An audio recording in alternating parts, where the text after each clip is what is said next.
Well, good morning, everybody. I wanted to make a couple of comments. I'm a little bit behind.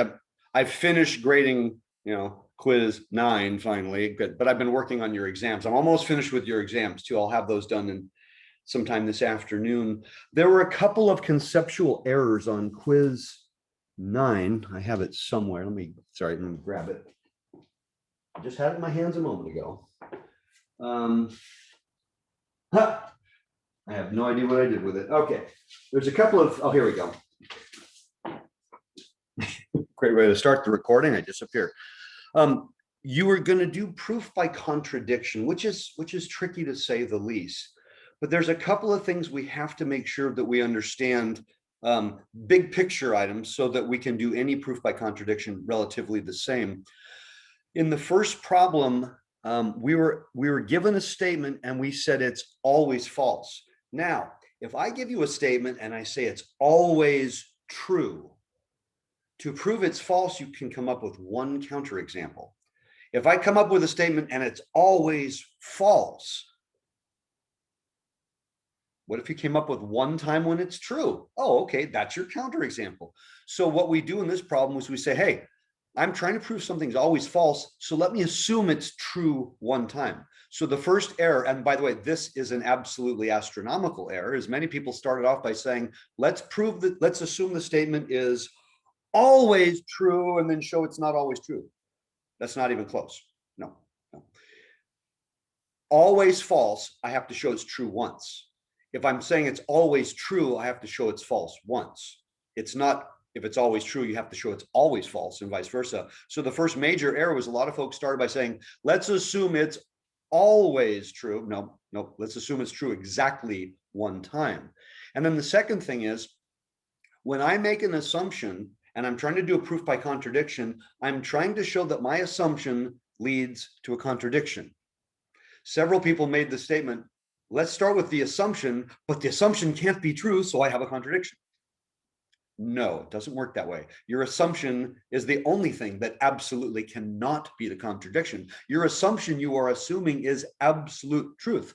So on the first problem, a lot of folks started by saying, well, let's assume 3n minus 2 is divisible by 3. And then a couple lines later said, but that's impossible, so there's a contradiction. No, you're assuming it's divisible by 3, so it is. That's not where the contradiction comes from. It can't be your original assumption. So a lot of folks said, but you get something that's not divisible by 3. No, your contradiction comes later when you show something is an integer and not an integer at the same time. On the second problem, when I'm trying to show 3 minus 5 root 2 is irrational, I start by assuming it's rational. But then folks said, but root 2 is irrational, therefore you have a contradiction. No, there's no contradiction there. The contradiction cannot come from the original assumption. And so some folks tried to do that. If that were true, boy, math would be so much easier, but most conclusions would be invalid. Your contradiction has to come from a logical series of steps that your original assumption would lead to. But the assumption itself isn't the contradiction. It can never be the contradiction. Okay, so that was a very common mistake, and I'm not sure where it came from, because I did both of these problems, exactly the problems. I did both of the problems on the quiz verbatim, step by step. 2/3 of you were wise and you just wrote the quiz verbatim when I showed you, and you got perfect scores. Other folks wanted to get creative, but therefore said things that were not even true, let alone conclusions. So be a little bit mindful when you're writing a proof that you don't want to be too creative. Now, today, we're going to be working with sequences.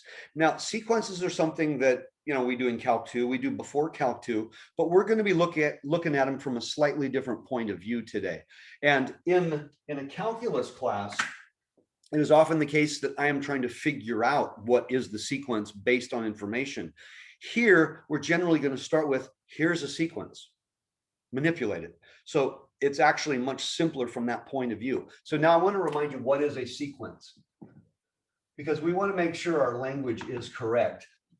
In a calculus textbook, it will usually say something like, a sequence is a set, and by the way, that's an absolutely incorrect statement, that has a one-to-one correspondence with the natural numbers. Now that part's correct. A one-to-one correspondence with the natural numbers are 1, 2, 3, 4, 5, positive integers. All that means in English is there's a first number, a second number, a third number, and so on, forever and ever and ever. But a sequence, first of all, absolutely is not a set. It's not even like a set. I have a class roster. I have a set of names of every person in this class. If I rearrange that roster, is it a different group of people? Of course not. I have them arranged by alphabetical order because that's convenient, but I could have it arranged by, let's say, oldest to youngest, or tallest to shortest, or most units to least units. There's really an infinite number of variations. I choose to use alphabetical order because it's convenient. I have a list of names. Any order that list comes, it's still the same list of names, okay? A set. So let's remind ourselves, because we already know this.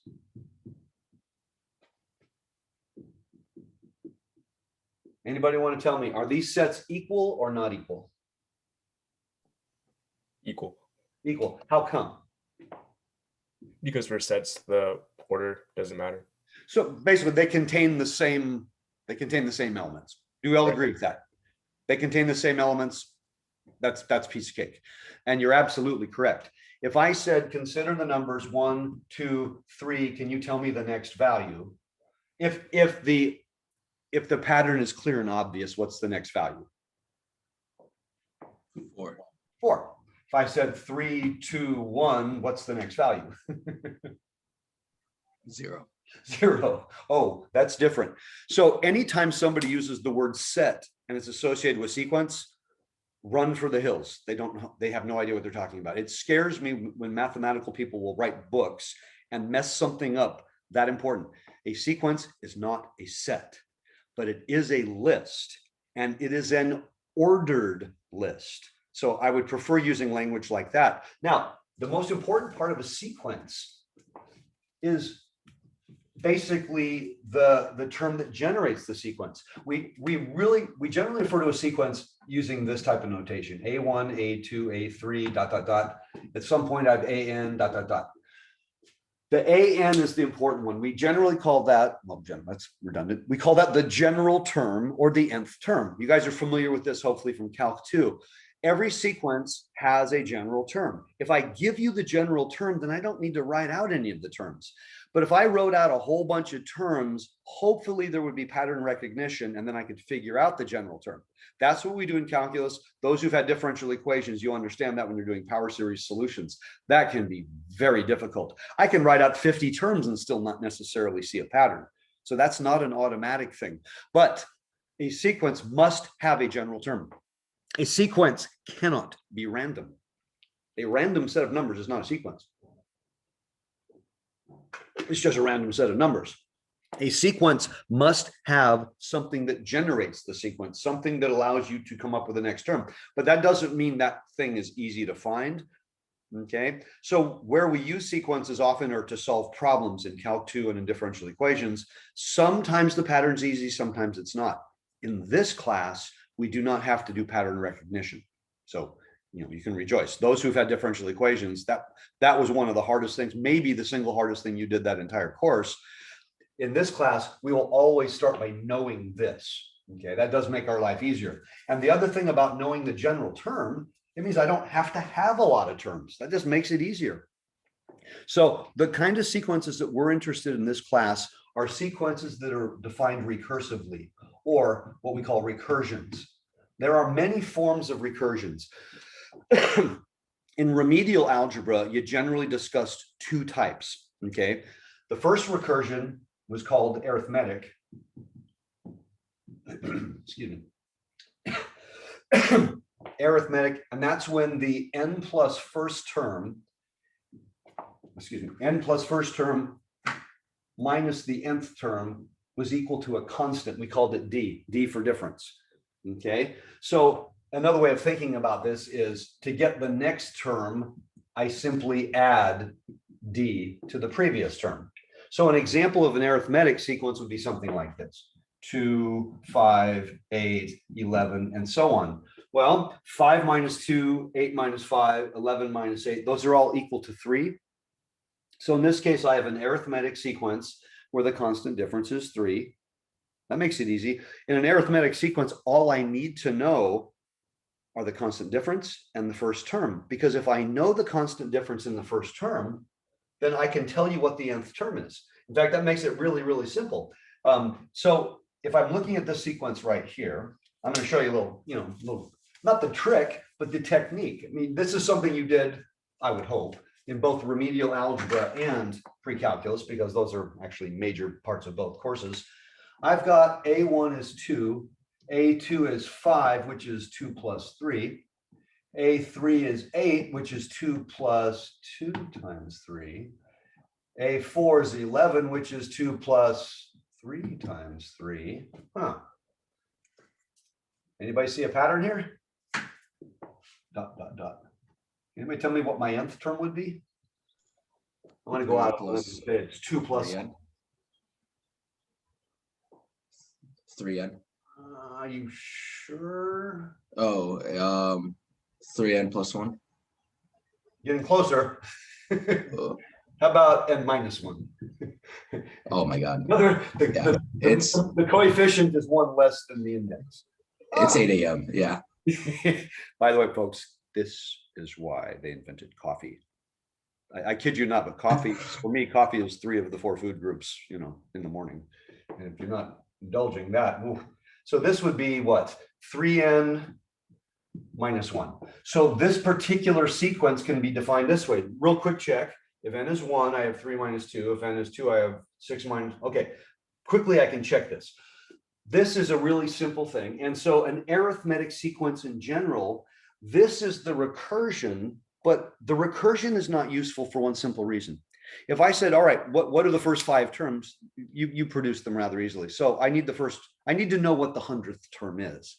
The problem with the recursion, the only way I can find the 100th term is to know the first 99. So if I want the 1000th term, that's a lot of work. What I'd rather do is have a general term. Then I don't need to produce the entire sequence to get to that point. So a general term is infinitely superior to a recursion. But most sequences that we deal with mathematically in the world, we actually start recursively. And if we can find a general term, we do, but we can't always conveniently find a general term. So sometimes we have to use the recursion. Now, here's where a computer is really useful. I don't have to sit there and do it by hand. Once I have a recursion, I can have the computer, quickly produce the first 10,000 terms if that's what's necessary. I'm not going to sit there and number crunch. But the problem still remains. If I want the 10,000th term, I have to produce all of them to get there, and not always convenient. So that's an arithmetic.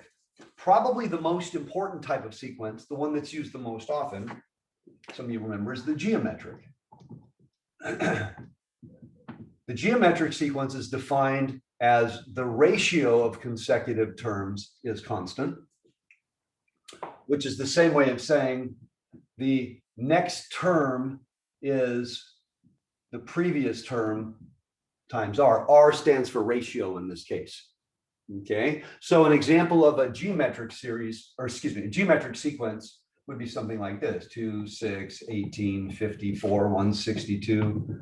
So I do a quick check: 162 over 54, 54 over 18, 18 over 6, 6 over 2. All of those equal 3.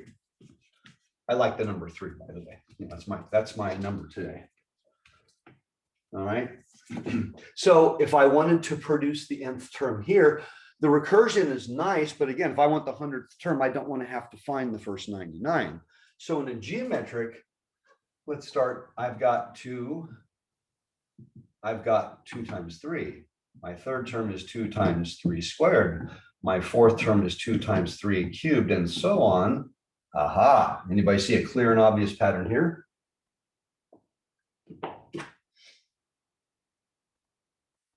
Two times 3 to the n minus 1. Yeah. So I've now got a general expression. I don't need all of these. The recursion got me to here. But the arithmetic and the geometric are two that I can always find a general expression, even if I start with a recursion.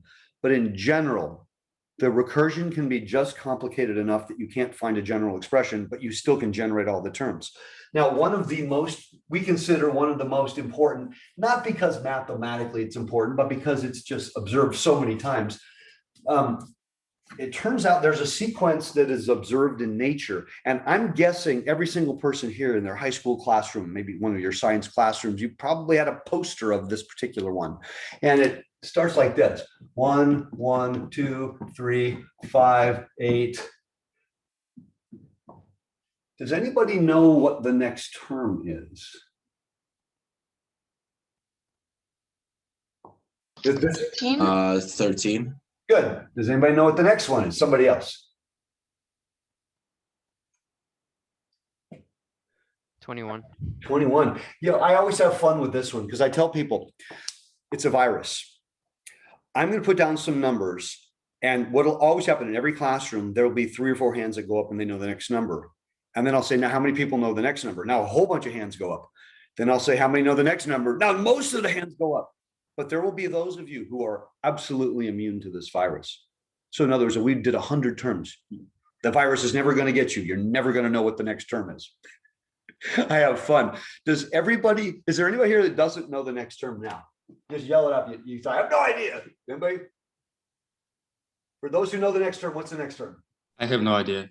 Good, good. So I mean, Sergey's immune to the virus. Good. That means that when the zombie plague starts, you probably won't turn into a zombie. Anybody want to try one more time? What's the next term? 34. 34. 34. How in the world are you getting those? Anybody? Just add the previous integer. Add the previous integer? Like the 1 + 1 is 2, 2 + 1 is 3, 3 + 2 is 5. In other words, you're adding the two previous integers. You Yes. can't add one thing. You're adding the 2 previous. So this recursion goes like this. The n plus second term is equal to the nth term plus the n plus first. So every term is equal to the sum of the 2 previous. So A3 is equal to A1 and 2. A4 is equal to 2 and 3, and so on. Okay. Now, the fact that a lot of you knew this, by the way, people don't memorize the sequence of numbers. They just know how to calculate the next one. So what was the most important part? Perhaps I had to give you the first 2 numbers. If I don't give you the first 2 numbers, or I change the first 2 numbers, doesn't that change every number that follows? Yeah. So in a sequence, it's not just the recursion. The recursion is huge, but I actually have to have the starting point. So in my 2 previous examples with arithmetic and geometric sequences, I still had to give you the first number, because having the recursion is nice, but if I don't have the first number, oh, how would I get the second number, and so on. Does anybody know what this one's called? This one has a name. Oh, Fibonacci. Fibonacci. And who was Fibonacci? He was a famous Italian cook, right? No. It just sounds like something, type of linguine or something, Fibonacci noodles. I don't know. Who was Fibonacci? Does anybody know? He wasn't a mathematician. He was a natural scientist. So where does this number occur? I like to say it occurs in nature. I've actually seen this. There's 3 things that I can think of off the top of my head that are really, really easy to see. The Fibonacci sequence can be observed in nature in things that have spiral patterns. Honeycomb, pine cones, sunflowers. And I'm going to use sunflowers because I had a house a few years back that had, when we bought the house, the backyard was completely filled with sunflowers. Now, sunflowers would get this big around. I mean, they were huge. I mean, we're talking, 2 to 3 feet across sometimes. And you could go to the center of and you could actually see one. You could start following the pattern and you could count, and you would absolutely see the sequence of numbers. It was so cool. Pine cones, a little harder to see it, obviously. Honeycomb, you can see it, but you got to get through the bees. So, that's a whole separate issue.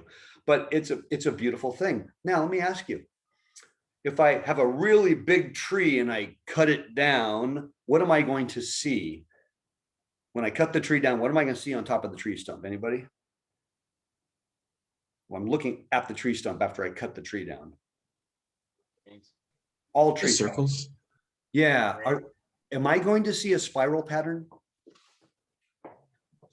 Yes, something like that. This is Fibonacci. Okay, don't start it too long. You'll get, hypnotize you.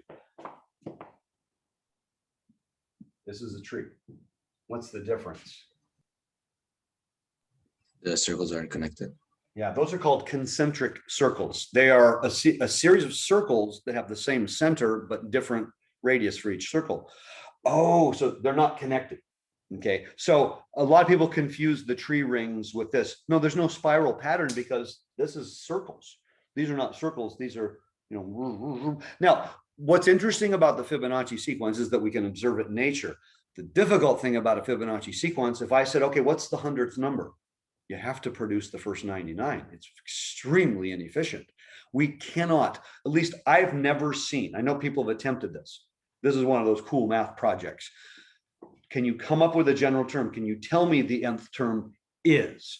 I've never seen anybody actually be successful. Now, I've seen attempts that were really, really cool, but they get kind of ugly. And I'm not so sure. And I've seen attempts where they're using, square roots as coefficients and different things. I know that there are attempts. And again, I've never seen the proof, so I just don't know how valid those attempts are. But the point being, you can all see that trying to come up with a general term would be difficult. So if I have a recursion that's a little more complicated than arithmetic or geometric, I may or may not be able to come up with a general term. So let's keep it really simple. Let's suppose I come up with a sequence. Let me come up, I made up a couple, where I'm telling you here we go. AK plus 2, I'm using a K this time, is K times AK plus 1. Okay. Plus 2 times AK. Now, I've made this just complicated enough that I don't believe it's possible to actually come up with the general term. Yikes. But I'm in a situation where I've seen things be developed by this particular pattern, and all I want to do is write out the first few terms. So let's see if we can figure out the first, let's say 5 terms. Okay. Problem is, you can't tell me the first 5 terms yet, can you? I have to provide you with something. What must I provide you with in this example? K plus 1, K and K plus 1, the first 2 terms. So A1 and A2. A2. Yeah, very specifically, does everybody understand? I actually have to tell you A1 and A2. If I don't tell you A1 and A2, you have a recursion, but you say, well, if I don't know, how am I going to find A3? I don't have anything to put in. So like in the Fibonacci sequence, I had to start with the 1 and the 1. So let's say A1, let's keep it simple. Let's say A1 is 2 and A2 is 1. Now, what is A3, A4, A5? I'll stop that because the numbers might get really big really fast, so I'm not careful. So everyone try this on your own for a moment. So how do I find A3? Now, A3 does not mean K is 3. No, what does A3 mean? No, K is 1. That means K is 1. Oh, so 1 times A2 plus 2 times A1. Does everyone see that? I'm replacing so it might be beneficial for me just go like this. Okay, this is K equal 1, that's K equal 2, that's K equal 3. So I'm actually going to be really simple here. So here, this is going to be 2 times A3 plus 2 times A2. And this one's going to be 3 times, see, now I'm on K equal 3. So 3 times A4 plus 2 times A3. Now, I don't know what the answers are, but I have all the information I need. So let's see. 1 times 1 plus 2 times 2, so that's going to be 5. So my A3 is now a 5. 2 times A3, so that's 2 times 5 or 10. I'll go ahead and write it down this time. Plus 2 times A2, so that's 12. Over here, I have 3 times A4, 2 times A3, okay, and like Captain America says, right, we can do this all day. It's not going to be very fast. It's not going to be very efficient. Could you, for any of you who have any programming skill whatsoever, could you write a program to generate the first 100 or first 1,000 or 10,000 numbers? Would that be a difficult task? Not at all. No, that'd be pretty low level. I mean, basically it would be a do loop. And whenever I use the term do loop, I taught programming at Mesa for the whole decade of the 90s. Like we use Turbo Pascal.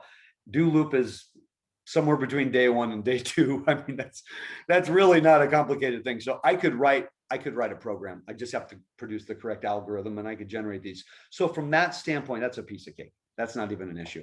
So if you have the recursion and you have the starting values, you can generate all the numbers. I'm going to ask you something like this on this quiz. It's going to be short and sweet and extremely simple. There's nothing about it that's complicated. Where the complication is I want to actually do algebra on a sequence itself to show that I can sometimes manipulate a sequence and change it into something else, which is kind of crazy. In other words, how can I possibly come up with an nth term? I might be able to manipulate this algebraically. Not this particular one, but a recursion in general. So I want to do that one next.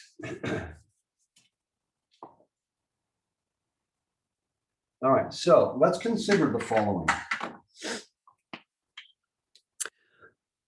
Okay, I have a general term.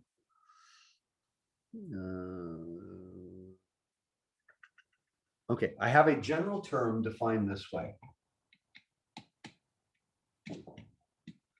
Well, this makes it really easy because you can tell me the first, second, third. You can tell me every term in there. What I want to do is equate this to a recursion. I want to show that this satisfies the recursion, and the one I'm going to use is, hold on, can't read my own writing, it's too dark. an+2 equals 7 times an+1 minus 12 times an. Ooh. So I can do this one of two ways.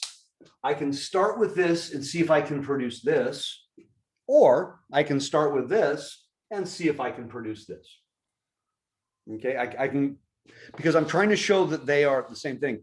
Another way of saying that is there is no other recursion involving, n+2, n+1, and n. There's no other set of numbers that would ever produce this or vice versa. So it doesn't matter which route I question, Professor. Since you have the an+2 and an+1 and an, don't you need to start with your an equals 4 to the power of n minus 3 to the power of n? Otherwise, you're not going to have the first two terms. Well, or does it not matter? Yes, you already know what the first term is. Okay, okay.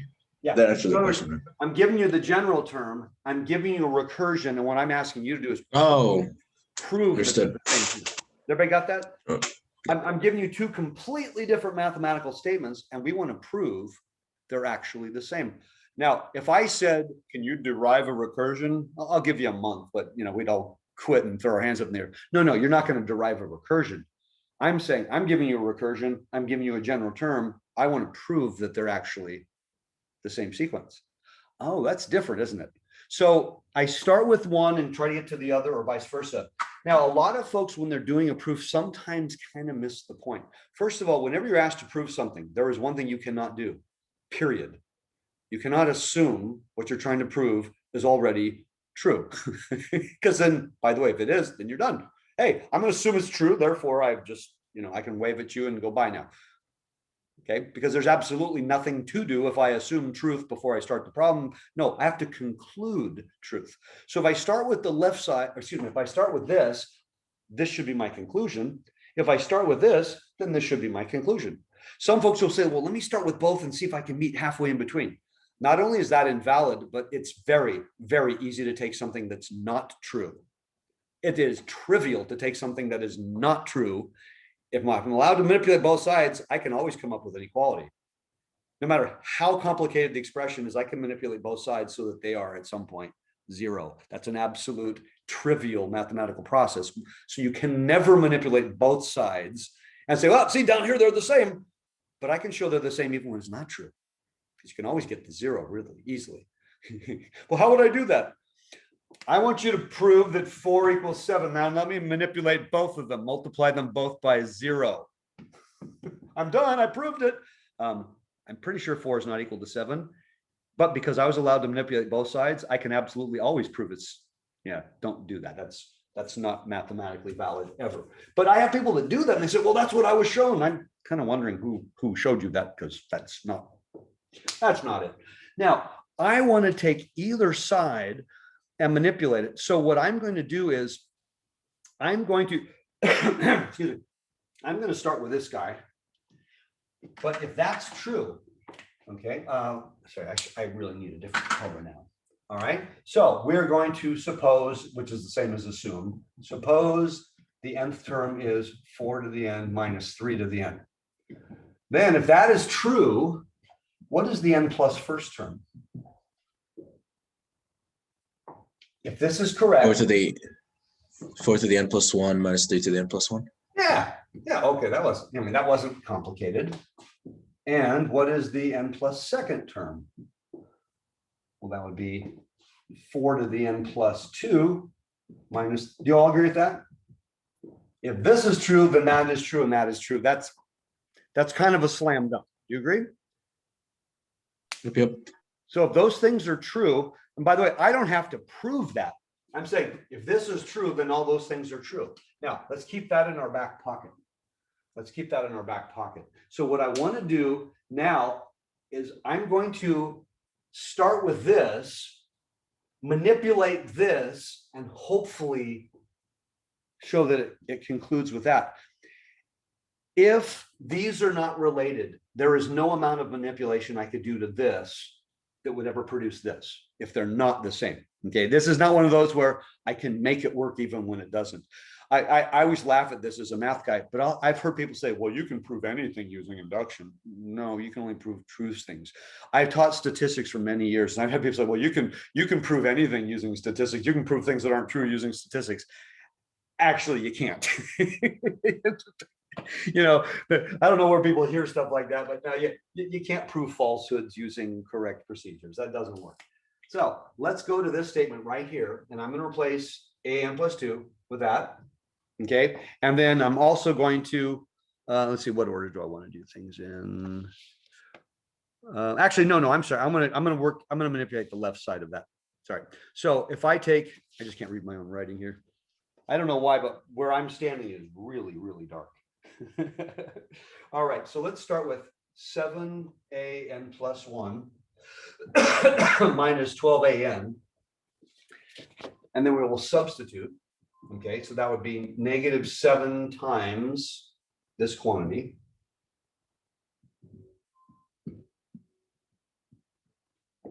minus 12 times that quantity. Okay. Now let's keep going. So if I do that, is there any amount of manipulation I can do?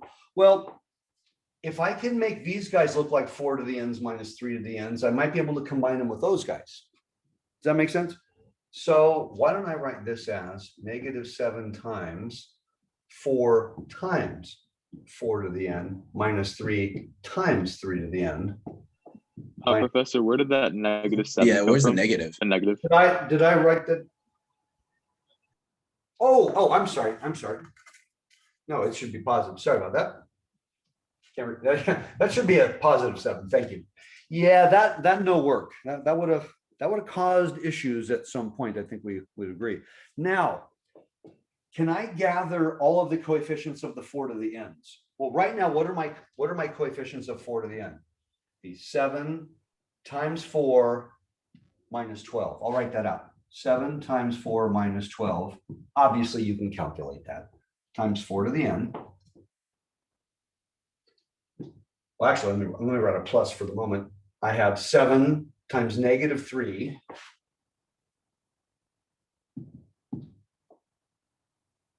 plus 12, right? And that would be times 3 to the n. Now stare at that, convince yourself, make sure you believe that. Is that true? I have 7 times 4, or 28, minus 12, so that's 16. all of this is equal to all this, right? 16 times 4 to the n. I have negative 21 plus 12, so that's minus 9 times 3 to the n. Have I hit a dead end, or am I exactly where I want to be? Well, isn't 16 4 squared? And isn't 9 3 squared? So what does this last quantity equal? I'm going to move it up here, make it a little more visible. 4 squared times 4 to the n, isn't that 4 to the n? To the n plus 2. And what's this? Same thing. To the n plus 2. Oh, and what is this? And this is a n plus 2. Does everyone see that? That is a n plus 2. So here's what I did. Starting with this definition, I took this quantity right here and I substituted into this quantity what this definition would tell me, the n plus first and the nth term. I substituted them in there. I manipulated this and eventually got a n plus 2. Now, if I change either one of these coefficients, for example, would I have gotten this as a result? What do you think? Can you say that again, Professor? If I had changed either of these coefficients, would I have gotten here? No. No, because you can go back. I would have never got the 16 and the 9, which means these are the only numbers I could have possibly put there that would have made this work. That's why I'm saying you can only get one answer. I can't just randomly make up a problem and it works. It doesn't work that way. So what we did was we took the recursion. We took the right side of the recursion and showed that it equaled the left side using this. Or I could have taken this side, all the information, and manipulated and eventually got here. One thing that you guys may remember, think like proofs in trig. Do you remember the verify the identity type of proofs? You were given some things that verify the identity. So you manipulated one side until it looked like the other side. Did it ever matter which side you manipulated, by the way? No. No. So which side do you, logically speaking, which side was always the one you attacked?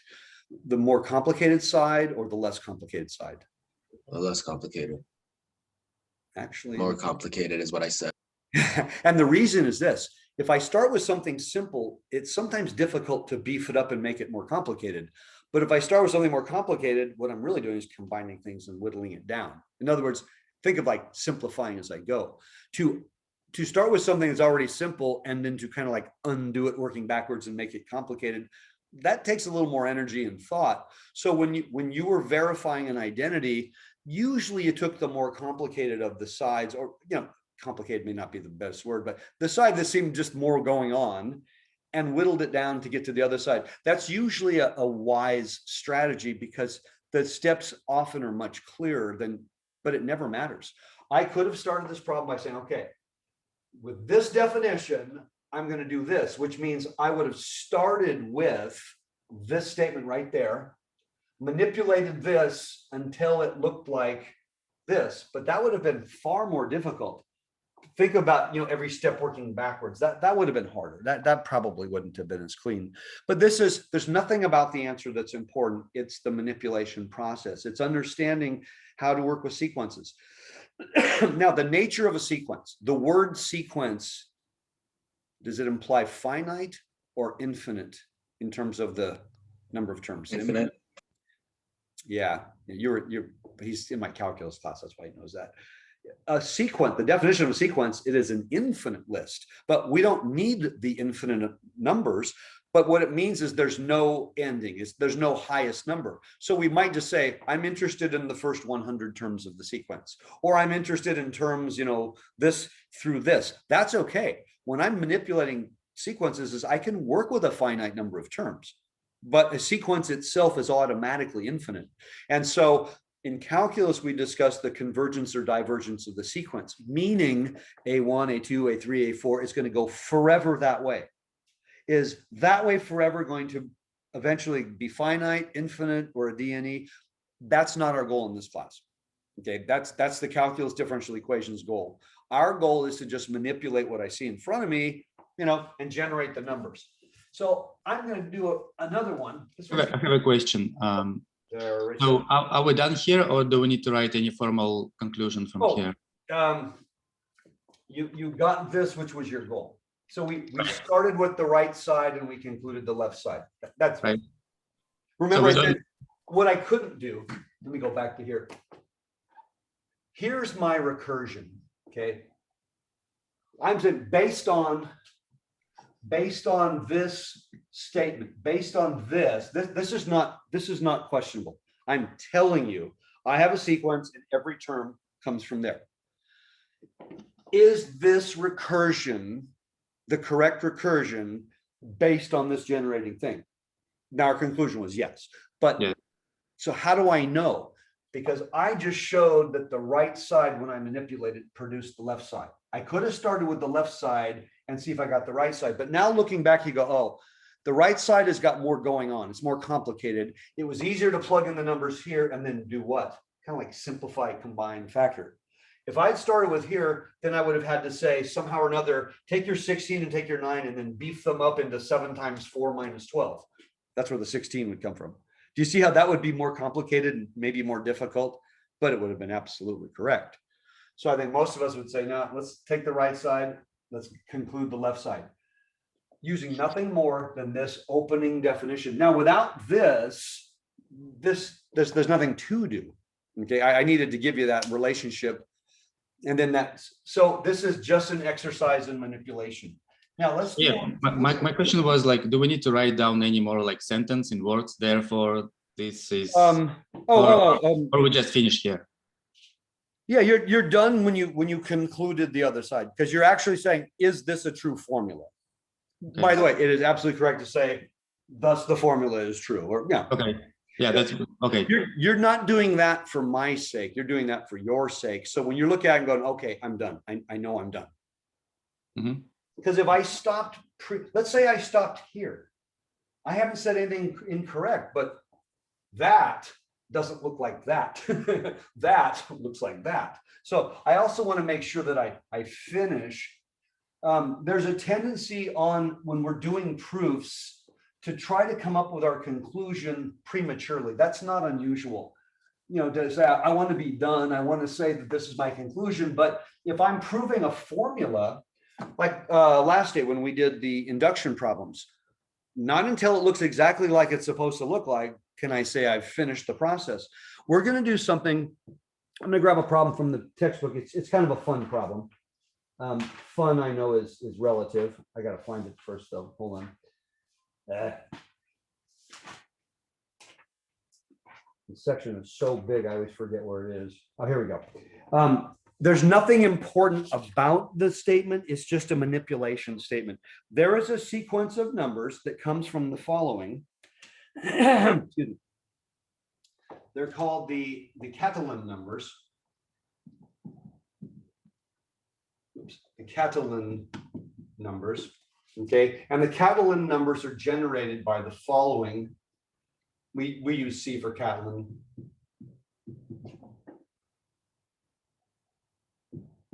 Okay, the Catalan numbers come from this. This is actually the nth term of a sequence of numbers. Okay, that's it. It's not really that exciting or anything else. Okay, so with that said, I want to do a proof. Now, hold on a minute. Which one do I want to do? I want to prove. Sorry, this is so dark, I can barely see it. Oh, I wrote it down. Hold on, take it. Based on that definition, I want to prove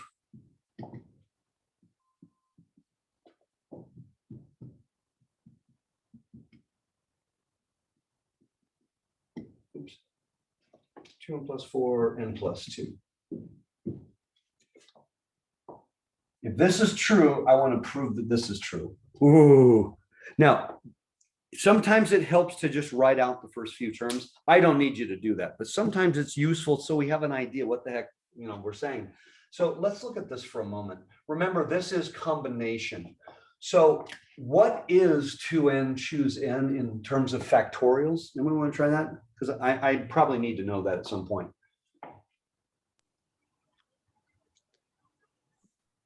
2n factorial. Is it 2n factorial?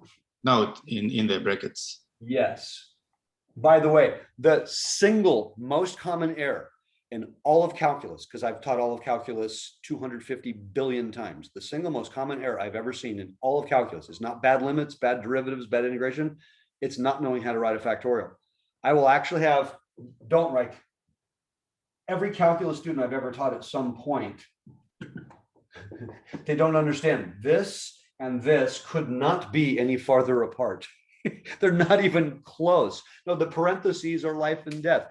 When we do sequences in series and everything's a factorial, people just blow off the parentheses. You see, the reason it matters, let's just put an n, and n is 3, okay?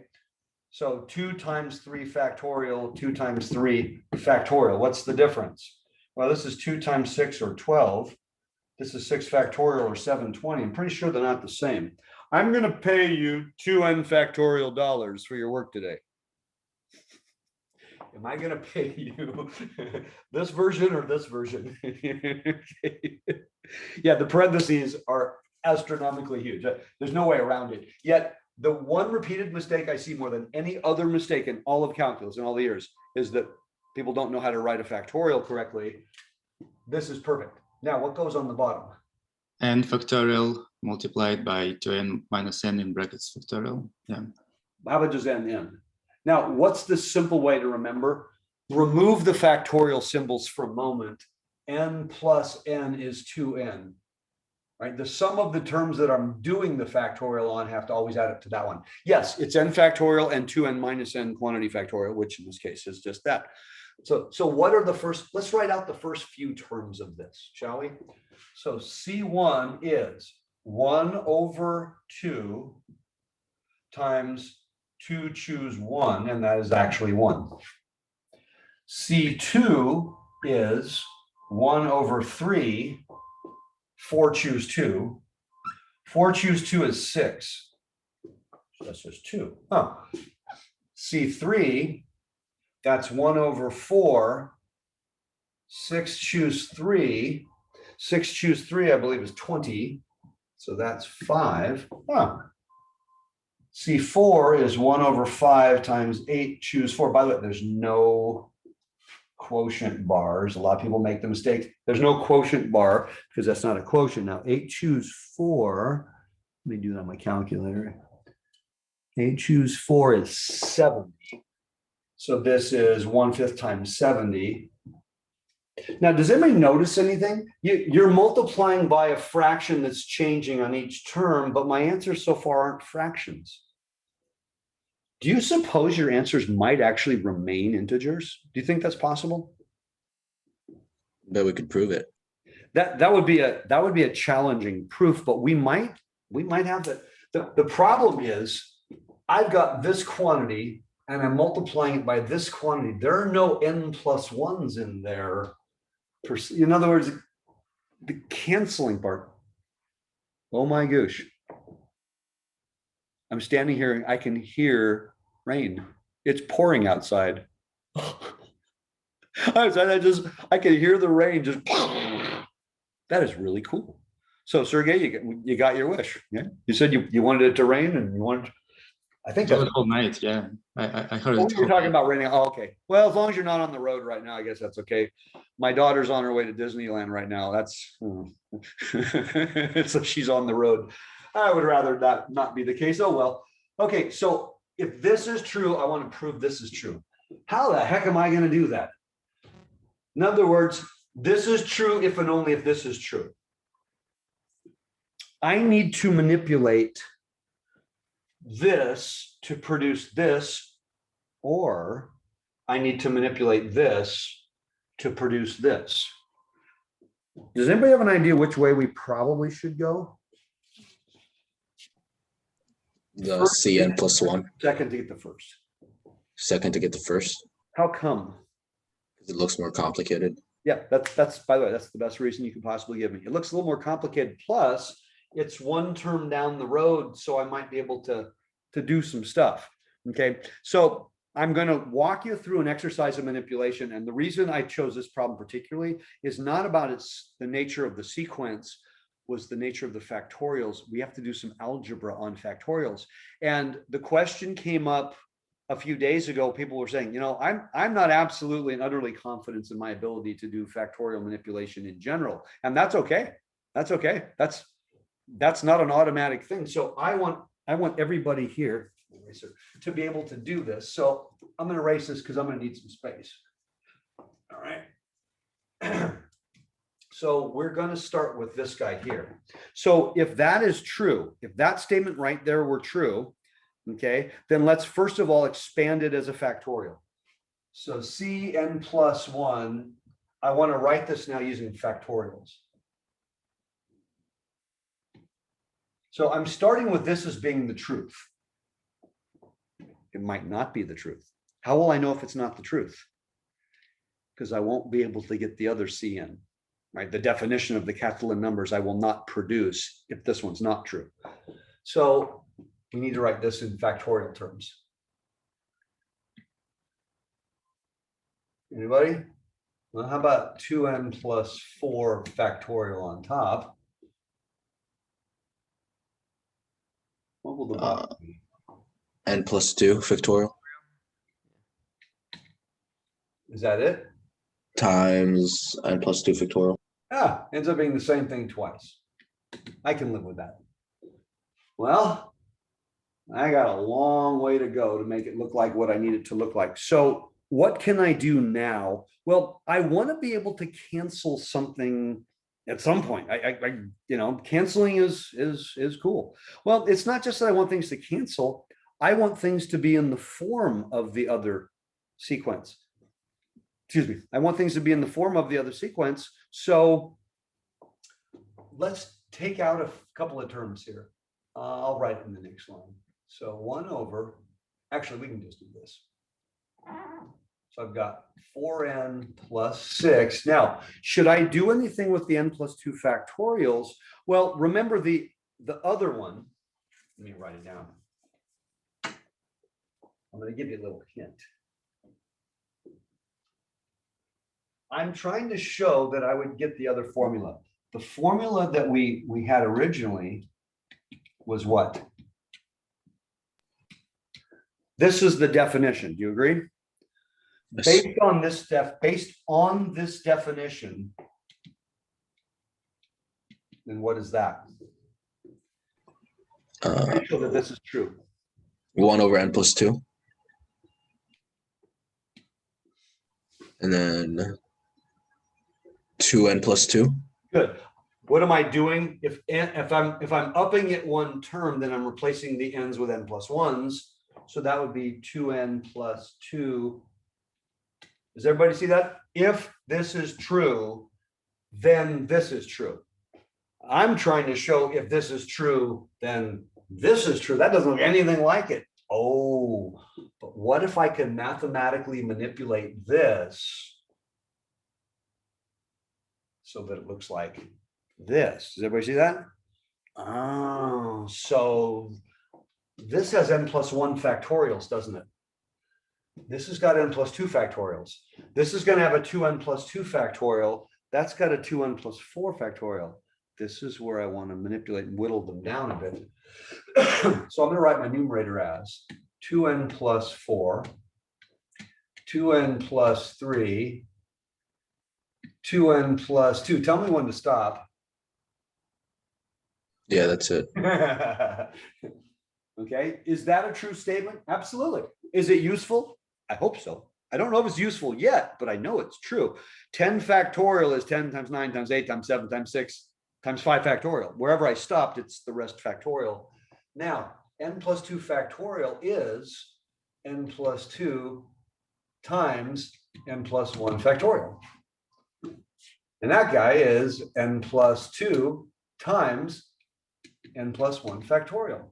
Okay. So far, so good. Oh, I got this guy. Now, I got a lot of stuff here. Oh boy. Boy, there's almost too much information there. Well, can I do a little bit of factoring?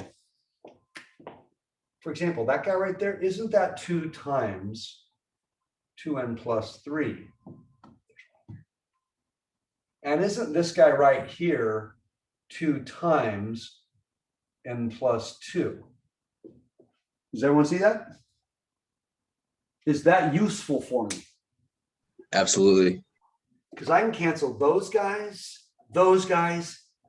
and the twos. Oh. Now, don't do this, but if you had simply multiplied that term times that term, I'm just going to do it. If I multiply those two terms together, I'd have 4n squared plus 6 plus 8, that'd be plus 14n plus 12. Okay. Now, if I had multiplied these two terms together, I would have gotten 4n squared plus 6 plus 8, that'd be plus 14n plus, oh my gosh. In other words, that and that are truly equal, aren't they? Can everyone see that those terms are actually equal? But by factoring them, it made it a little clearer, a little more obvious. So I'm going to cancel them because, well, quite frankly, they're just in the way and they're starting to bother me. So what am I left with on top? I'm left with a 2n plus 2 factorial. What am I left with on the bottom? These three terms. I'll write it as n plus 2 times n plus 1 factorial times n plus 1 factorial. Okay, great. Well, now what? I think I'm closing in. So how about if I write this now as 1 over n plus 2 times 2n plus 2 factorial over n plus 1 factorial, n plus 1 factorial. I'm separating them, so I can now write this as 2n plus 2 choose n plus 1, which is c n plus 1 from my original definition. Cool. We're done. We just showed that this really strange looking formula is exactly equal to the original formula for the n plus first term. When I gave you the original Catalan formula for Cn, if that formula is valid, then you could tell me, well, then what about Cn minus 1? What about Cn plus 7? You know, I could substitute anything in there using that formula. So I gave you an alternate version, not a useful version, just an alternate version, and said, is it the same formula? So we decided to go with the more complicated. Could we have started with the original Catalan formula, worked backwards and got to here? Yes. Yes. But we would have had to then introduce these extra terms as multipliers. And that's the part that's never obvious. What terms should I now put into the problem to make it work? That's why it's generally good form to take the more complicated and whittle it down, because then I canceled terms. See, the other way is I have to introduce terms, and I don't always know what terms to introduce. So what we're doing today is just basically some manipulation of sequences in general and kind of getting an idea about sequences, just for the exposure purposes, because there's a lot of cool information and uses of these, not necessarily for what we're going to continue doing. These show up in a lot of other areas as well. So really the basic thing is it's not even vocab. I don't care if you remember a Fibonacci sequence, but I do need you to understand that a sequence is not a set. A sequence is an ordered list. It's infinite. And I really would like to have a generating term, an nth term, rather than a recursive definition. But if I give you a recursive definition, we can work with that. Because again, if you're in this class, you probably have some basic programming skills. I'm not going to ask you to use those skills. That just means you understand the nature of being able to produce large numbers of things once I have a correct algorithm. And so if I have a correct algorithm, the fact that I can't come up with a general term really isn't a deal breaker. I can still generate the first million terms, you know, if necessary, fairly quickly, right? Because I can have the algorithm do it for me. I'd rather have a general term. But this is not the class where we're trying to figure out the general term. Again, that's Calc 2 and differential equations. That's where you actually do that as a major part of those courses. Okay, so I'm going to stop here. And you probably say,